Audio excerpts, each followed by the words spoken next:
റോയുടെ മുറിയിൽ റോസ് ചെന്നു. ഡോ, എൻ്റെ നടു വീണ്ടും വേദനിക്കുന്നു, വല്ല മരുന്നും തായോ, റോസ് പറഞ്ഞു. റോയ് അവളുടെ കൈ പിടിച്ചു ബാക്കിൽ തിരിച്ചു. അവളെ ഒന്ന് തൻ്റെ നെഞ്ചിലേക്ക് ചേർത്ത് പിടിച്ചു. നീ ആരാ എന്ന വിചാരം? നിന്നേക്കാൾ മൂത്തയല്ലേ ഞാൻ? ഒരു ഡോക്ടറല്ലേ? കുറച്ച് ബഹുമാനം തന്നൂടെ നിനക്ക്? പെണ്ണാണെന്ന് വല്ല ബോധമുണ്ടോ? ഓരോ കുട്ടിനേക്കറും ടോപ്പും ഇട്ട് ഇറങ്ങി വന്നോളും. റോയ് അവളിൽ നിന്ന് കൈയെടുത്ത് തിരിഞ്ഞു നടന്നു. റോസ് ദേഷ്യം കൊണ്ട് അവനെ തിരിച്ചു പിടിച്ചു നിർത്തി. പെണ്ണായാലെന്താ, അടങ്ങി ഒതുങ്ങിയിരിക്കണോ? പെണ്ണിനെന്താ നിങ്ങളെക്കാൾ ബലഹീനതയുണ്ട് തോന്നുന്നുണ്ടോ? റോയ് അവളുടെ ദേഷ്യം കൊണ്ട് വിറച്ചു തുള്ളുന്ന ചുണ്ടുകളെ നോക്കി മീശ പിരിച്ച് അവളുടെ അടുത്തേക്ക് നീങ്ങി. അവൻ്റെ നോട്ടം തൻ്റെ ശരീരത്തെ കൊത്തി വലിക്കുന്ന പോലെ തോന്നി. അവൾ പേടിയോടെ ബാക്കിൽ നീങ്ങി. അവനും അവളെ ഭിത്തിൽ ചേർത്ത് നിർത്തി.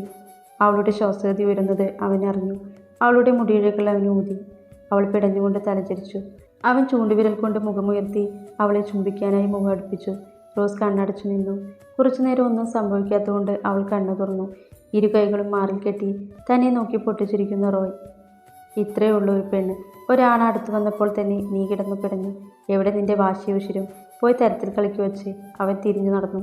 അപ്പോഴേക്ക് റോസ് അവനെ കോളർ പിടിച്ചു വലിച്ച് തന്നോട് ചേർത്ത് നിർത്തി അവൻ്റെ ചുണ്ടിൽ അമർത്തി ചുംബിച്ചു. റോയുടെ കണ്ണുകൾ ഇപ്പോൾ താഴെ വീഴുമെന്ന അവസ്ഥയിലായിരുന്നു. അവൾ വീണ്ടും അവനെ ചുംബിച്ചുകൊണ്ടിരുന്നു. റോയ് പോലും അറിയാതെ അവൻ്റെ കൈകൾ അവളുടെ ടോപ്പിൽ നിന്ന് അവളുടെ വയറിലേക്ക് കൈകൾ സഞ്ചരിച്ചു. റോസ് ഒന്ന് പരുങ്ങി. പെട്ടെന്ന് അവനെ ഉന്തിത്തള്ളി. റോയ് ഞെട്ടിത്തെറിച്ച് നിൽക്കുകയാണ്. ഒരാണ് ഇത്രയേ ഉള്ളൂ. ഒരു നിമിഷം മനസ്സ് മാറിയില്ലേ പെണ്ണിൻ്റെ മുന്നിൽ? ഇത്രയേ ഉള്ളൂ. ഏതൊരാണും പെണ്ണ് വിചാരിച്ചാൽ ഏത് കൊലകൊമ്പനും വീഴും. പിന്നെയാണോ ഈ റോയ്? അവളെ ചുണ്ടിൽ തൊട്ടുകൊണ്ട് പറഞ്ഞു. റോയ് അവളെ നിശ്ചലയെ നോക്കി നിന്നു. അവൻ്റെ ഹൃദയതാളം ആദ്യമായാണ് ഇങ്ങനെ മിടിക്കുന്നത് എന്ന് അവന് തോന്നി. റോസ് ഒരു വശലം ചിരിച്ച് പുറത്തേക്ക് ഇറങ്ങി. അവൾ വേഗം അവളുടെ നെഞ്ചിൽ കൈവച്ചു. എൻ്റെ കർത്താവേ, ഞാൻ എന്താ ഈ ചെയ്തേ? ഒരു ആവേശത്തിന് ചെയ്തു പോയതാ. സ്ത്രീയെ പൂജിച്ചു പറഞ്ഞല്ലേ. ഇവൻ പോയി ഇനി അനിയോട് പറഞ്ഞു കൊടുക്കാൻ നിൽക്കോ? ഏയ്, അത് അവന് തന്നെ നാണക്കേടാണ്. എന്നാൽ എൻ്റെ ഫസ്റ്റ് കിസ് പോയല്ലോ. പുള്ളിയുടെ ഫസ്റ്റ് ആവില്ല. ഒന്ന് കെട്ടിയാണല്ലോ. പക്ഷേ എൻ്റെ ഇച്ചേനെ കണ്ടപ്പോൾ തൊട്ടൊരു സ്പാർക്കാണ്. വഴക്കുണ്ടാക്കാൻ നല്ല രസം, കിസ് ചെയ്യാനും രസമുണ്ട്. കർത്താവേ, എൻ്റെ ഈ പ്രണയം വെള്ളത്തിൽ വരച്ച വര പോലെ ആവില്ലേ? ആ കട്ടി മീശക്കാരന് എന്നോടൊരു സ്പാർക്ക് തോന്നണേ. അവൾ കൈ ഉയർത്തി പ്രാർത്ഥിച്ചു. താഴേക്ക് ഇറങ്ങി. ഇന്ന് ചായ സമയം ആയപ്പോഴും കുട്ടികളെ കണ്ടില്ല. ഇപ്പോൾ അത്താഴം കഴിക്കേണ്ട സമയമായി. അവർ എന്താ വരാത്തേ? ഞാൻ പോയി വിളിക്കാം ആൻറ്റി. വേണ്ട, അവർ വന്നോളും. ഹാ, റോയ് എത്തിയല്ലോ. നല്ല വിശപ്പ്, കഴിക്കാം വേഗം. എനിക്കുമുണ്ട് വിശപ്പ്. അവൾ വേഗം അവൻ്റെ അടുത്ത് വന്നിരുന്നു. അവൻ ഇടം കണ്ടിട്ട് നോക്കി. റോയ് ഈ ലോകത്ത് തന്നെ ഇല്ല എന്ന രീതിയിലിരിക്കുന്നു. അനിരുദ്ധൻ എവിടെ? പാമിയും കണ്ടില്ല. വിളമ്പുന്ന ആൾ അവളാണല്ലോ. കള്ളത്തേണ്ടി. ബെഡ്റൂമിൽ കിടന്ന് ഉഴുതുമറിച്ചു കാണും. പാമയുടെ എല്ലും പല്ലും ബാക്കിയുണ്ടാവണേ, അവൾ മനസ്സിൽ പറഞ്ഞു. അങ്കിൾ, ഞാൻ വിളിച്ചു വരാം. ഇത്രയും പറഞ്ഞ അവൾ വേഗം മുകളിൽ പോയി അവരുടെ വാതിൽ മുട്ടി. പിശാചേ, സമയം ഒരുപാടായി. എല്ലാവരും കാത്തിരിക്കുകയാണ് ഭക്ഷണം കഴിക്കാൻ. ബാമേ, നീ ജീവനോടെ ഉണ്ടോ? അവളുടെ ശബ്ദത്തിൽ നിന്ന് രണ്ടുപേരും മയക്കത്തിൽ നിന്ന് എണീറ്റു. ആ, വരെ ചേച്ചി.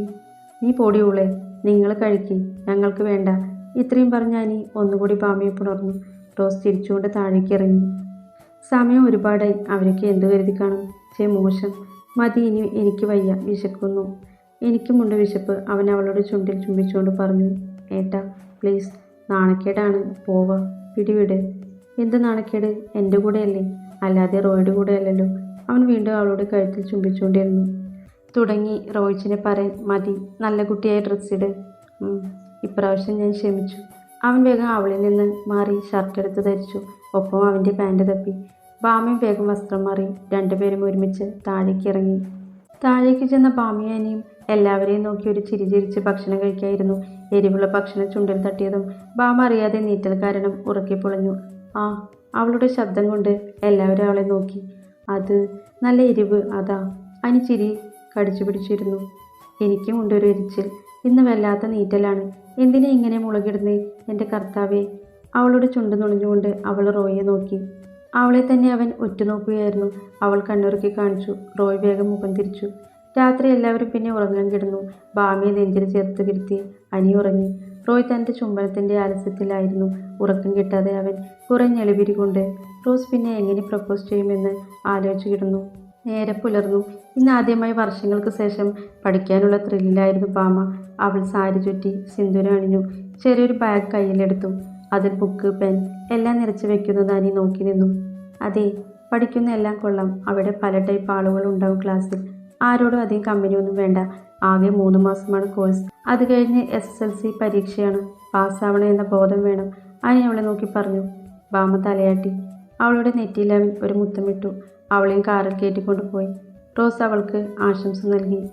റോയ് റോസിനെ നോക്കി നിൽക്കുകയായിരുന്നു. റോസ് പുരികം ഉയർത്തി എന്താ ചോദിച്ചു. റോയ് വേഗം മുഖം തിരിച്ചു.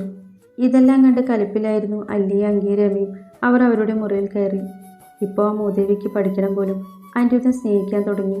ഇനി അവരുടെ ഇടയിൽ ഒരു അവകാശി കൂടെ വന്നാൽ നമുക്കൊരിക്കലും ഈ ശ്രീകോവിലകം സ്വത്തുക്കൾ സ്വന്തമാവില്ല. ആളെ മയക്കാനേ അറിയൂ അവൾക്ക്. ഇനി എന്ത് പ്ലാൻ? അനിയുടെ ഭാമയുടെ ഇടയിൽ ഒരിക്കലും സ്നേഹം ഉണ്ടാവരുത്.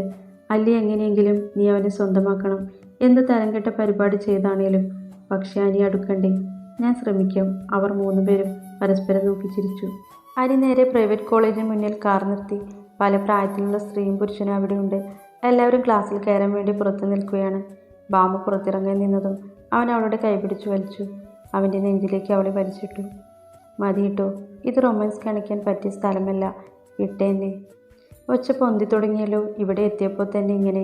ഇനി പഠിപ്പ് കൂടി കഴിഞ്ഞാൽ എന്നെ മൈൻഡാക്കൂ. ഞാൻ ആലോചിക്കാം. ഈ പഠിത്തമെല്ലാം ഇവിടെ മതി. ബെഡ്റൂമിൽ ഡിമാൻഡ് ഇട്ടാലുണ്ടല്ലോ.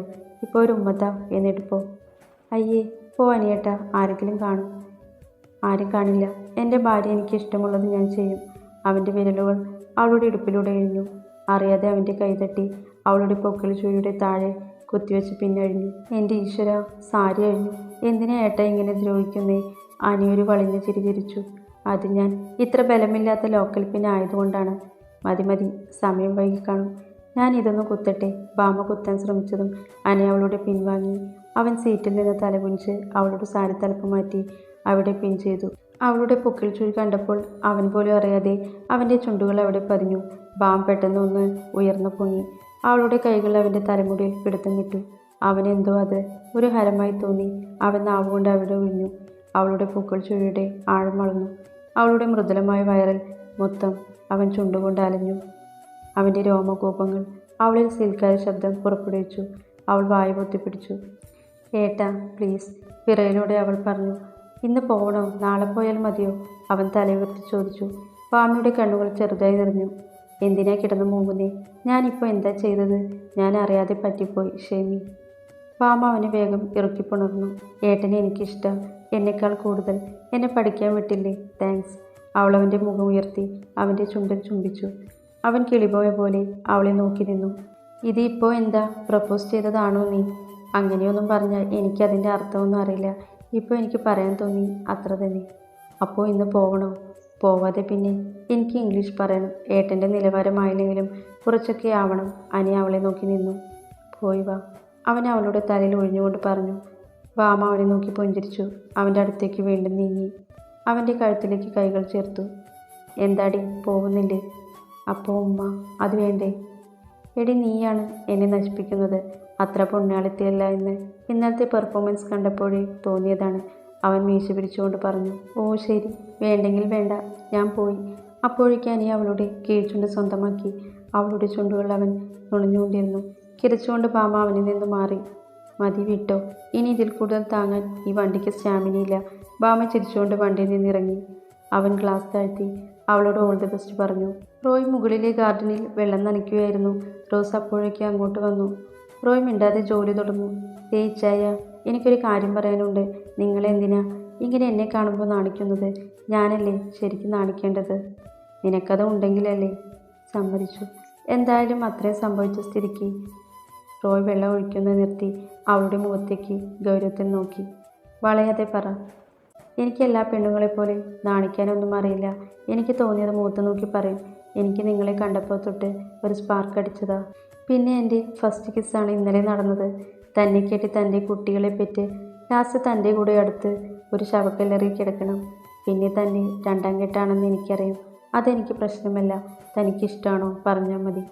ഒറ്റ ശ്വാസത്തിൽ അവൾ പറഞ്ഞു തീർത്തു. റോയ് അവളെ നോക്കി നിന്നു. അവൻ്റെ മറുപടി കേൾക്കാനായി അവളുടെ ഹൃദയത്തിൽ പെരുമ്പറ പൊട്ടി. എനിക്കിഷ്ടമല്ല. റോസിൻ്റെ കിളികളെല്ലാം പറന്നുപോയി. തന്നോട് എനിക്ക് ഒന്നും തോന്നുന്നില്ല. ഒരു ഓവർ സ്മാർട്ടായ പെൺകുട്ടി, അതാണ് തോന്നുന്നത്. പിന്നെ ഒരു പെണ്ണിൻ്റെ ലക്ഷണവുമില്ല. റോസിൻ്റെ കണ്ണുകൾ അറിയാതെ നിറഞ്ഞു തുളുമ്പി. എൻ്റെ മറുപടി കേട്ടില്ലേ? ഇനി പോയിക്കൂടെ? റോസ് പെട്ടെന്ന് ബോധത്തിൽ വന്നു. സോറി, ഇനി ഞാൻ ഞാൻ ഇയാളെ ശല്യപ്പെടുത്താതെ നോക്കാം. അവൾ തലതാഴ്ത്തി മുറിയിൽ കയറി. അവളുടെ പോക്ക് കണ്ട് റോയിയുടെ മുഖത്ത് ഒരു പുഞ്ചിരി വന്നു. വൈകുന്നേരം ബാമ ബസ് കയറി തന്നെയാണ് വീട്ടിലേക്ക് പോയത്. ഉമ്മർത്ത് കൈ തലയിൽ കുത്തി ശോകം അടിച്ചിരിക്കുകയാണ് റോസ്. എന്താ ചേച്ചി ഒരു മൂഡൗട്ട്? ഒരു പ്രണയം പൊളിഞ്ഞു. റോയിച്ചിനാവുമല്ലേ? എനിക്കെങ്ങനെ അറിയാം? അതൊക്കെ മനസ്സിലാവും. പക്ഷെ ചേച്ചി പേടിക്കേണ്ട. ഇച്ചനെ ചേച്ചിയുടെ പിന്നാലെ കൊണ്ടുവരാൻ പറ്റും. അത്രയ്ക്ക് ഹൃദയമില്ലാത്തവനല്ല. നിനക്ക് പറഞ്ഞാൽ മതി. ഇന്ന് ആദ്യമായിട്ടാ ഇങ്ങനെ ചമ്മിയിരിക്കുന്നത്. ചേച്ചി ഞാൻ ഒരു വഴി പറഞ്ഞു തരട്ടെ? പറ. ചേച്ചിയല്ലേ പുറകെ നടക്കുന്നത്, അത് നിർത്ത്. മൈൻഡാക്കരുത്. പിന്നെ കുറച്ച് സെൻറ്റിപ്പാവും ഇട്ട് നടന്നോ. നോക്കാം. അയാൾ വീണാൽ മതി. അവർ രണ്ടുപേരും പരസ്പരം ചിരിച്ചു. അപ്പോഴേക്കും മല്ലിയും മങ്കിയും വന്നു. പഠിപ്പ് കഴിഞ്ഞാൽ അടുക്കളയിൽ കയറിക്കോ തമ്പുരാട്ടി. നിനക്ക് കയറിക്കൂടെ? വെറുതെ ഇരുന്ന് തടി കൂടി നിനക്ക്. ഞങ്ങളുടെ വീട്ടിലെ കാര്യത്തിൽ പുറത്തെ ആളുകൾ ഇടപെടാൻ വരണ്ട. ഇടപെടും. ഇവിടെ വേറെ പണിക്കാരുണ്ടല്ലോ, അവരെ കൊണ്ട് ചെയ്യിപ്പിക്കുക. അല്ലെങ്കിൽ സ്വയം ചെയ്. വർഷങ്ങളായി ഇവൾ വെച്ചുണ്ടാക്കിയ തന്നെയല്ലേ തിന്നത്. ഇനി കുറച്ച് റെസ്റ്റ് എടുക്കട്ടെ. അല്ലി ദേഷ്യം കൊണ്ട് അവളുടെ കൈ റോസിന് നേരെ ഓങ്ങി. അപ്പോഴേക്കും അവൾ അത് തടഞ്ഞു നിർത്തി. കിടന്ന് ഷോ കാണിക്കല്ലേ മോളെ. നിങ്ങളുടെയൊക്കെ ഉദ്ദേശം നന്നായിട്ട് എല്ലാവർക്കും അറിയാം. ഇപ്പോഴും മനസ്സിലാവാത്തത് ഈ പൊട്ടിപ്പെണ്ണിന് മാത്രമാവും. ഇനി ബാമിയെ കൊണ്ട് പണിയെടുപ്പിച്ചാൽ നല്ല താഴ്മ്പുള്ള കൈയാണ്. നിനക്കിട്ട് ഞാൻ ഒന്ന് തരും. പിന്നെ നിനക്ക് പൊട്ടിയുടെ മുഖം കാണില്ല. മതി ചേച്ചി, പാടി ഇങ്ങോട്ട്. അവൾ ബാമയെ വലിച്ചുകൊണ്ട് ഉള്ളിലേക്ക് പോയി. തൊട്ടുപുറകിൽ ഇവരെ നോക്കി പുഞ്ചിരിച്ച് നിൽക്കുകയാണ് റോയ്. റോസ് അവനെ കണ്ടപ്പോൾ കലിപ്പിട്ട് ഉള്ളിലേക്ക് കയറി. അഞ്ജുത ഇന്ന് വൈകിയാണ് എത്തിയത്. അത്താഴം കഴിക്കാൻ പോലും ഉണ്ടായിരുന്നില്ല. കയ്യിൽ നിറയെ കവറുകളുണ്ടായിരുന്നു. അവനവൻ്റെ റൂമിൽ കയറിയപ്പോൾ കാണുന്നത് പഠിച്ചുകൊണ്ടിരിക്കുന്ന ബാമയെ. എങ്ങനെയുണ്ട് ഇന്നത്തെ ദിവസം? ഏട്ടൻ വന്നു. ഇന്ന് കുഴപ്പമില്ല, നല്ല ദിവസമായിരുന്നു. നന്നായി പഠിപ്പിക്കുന്നതിനിടെ ഓരോ ടെസ്റ്റും വെക്കും ഡെയിലി. ഇന്ന് തന്നെ കുറേയുണ്ട് പഠിക്കാൻ. മോൾ ഇത്രയും നേരം പഠിക്കുമായിരുന്നില്ലേ? ഇനി ഞാൻ ഫ്രഷായി കഴിഞ്ഞാൽ എല്ലാം പൂട്ടി എടുത്തു വെച്ചേക്ക്. ഇല്ലെങ്കിൽ ഞാൻ എടുത്തു കളയും. ബാമ ചിരിയോടെ അവനെ നോക്കി നിന്നു. റോസ് ബാൽക്കണിയിൽ നിൽക്കുന്ന സമയം. ഇന്നത്തെ പെർഫോമൻസ് എനിക്കിഷ്ടമായി. റോസ് അവനെ ഒന്ന് നോക്കുക പോലും ചെയ്യാതെ വാതിൽ കൊട്ടിയടിച്ചു. റോയ്ക്ക് എന്തോ തോന്നി. അനി ഫ്രഷായി വന്നതും ബാമ പുസ്തകമെല്ലാം മാറ്റിവെച്ചു. ആ കവറിൽ നിനക്ക് വേണ്ടി ഞാൻ വാങ്ങിയ ഡ്രസ്സാണ്. കുറച്ച് ചുരിദാർ, കുർത്തി, ജീൻസൊക്കെ. സാരി വേണ്ട. സാരി എൻ്റെ ഒപ്പം മാത്രം മതി. അയ്യോ, എനിക്ക് ശീലമില്ല അതൊന്നും.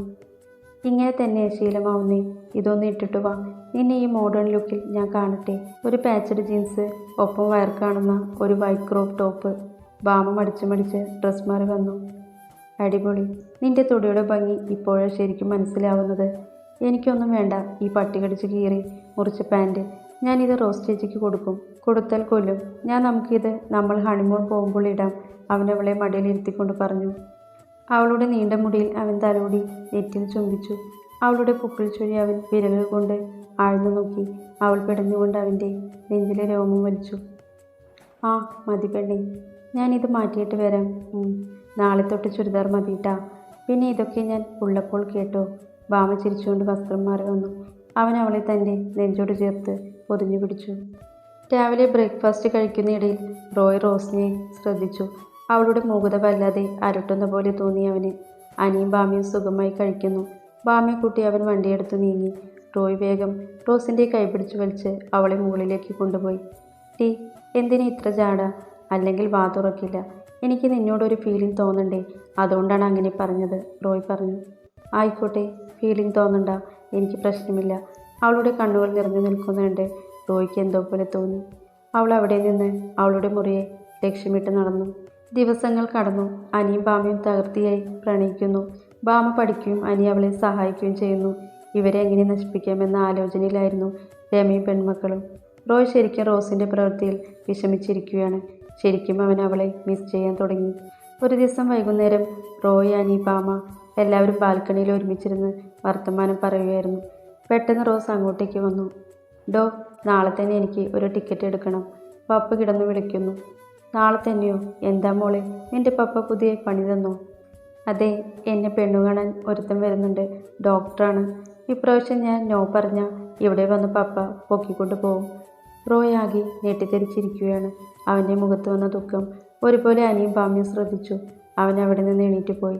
റോസ് അവനൊരു നോട്ടം നോക്കി, എന്നല്ലാതെ ഒന്നും പറയാൻ നിന്നില്ല. അവർ രണ്ടുപേരും പോയ ശേഷം അനി ബാമയെ നോക്കി. അവൻ വളഞ്ഞു കഴിഞ്ഞു അല്ലേ? ചേച്ചിയുടെ കഴിവ് അപാരമാണ്. അവളേക്കാൾ കഴിവ് നിനക്കാണ്. എന്നെ വളച്ച് കുപ്പിയിലാക്കിയില്ലേ നീ? അവളുടെ ചുണ്ടിലെ അമർത്തി ചുംബിച്ചുകൊണ്ട് അവൻ പറഞ്ഞു. അപ്പോഴേക്കും ലത ഉറക്കി വിളിച്ചു. മോളെ ബാമേ, ദാ വരുന്നു. അവൾ അവനെ ഉന്തിത്തള്ളി അങ്ങോട്ടേക്ക് ഓടി.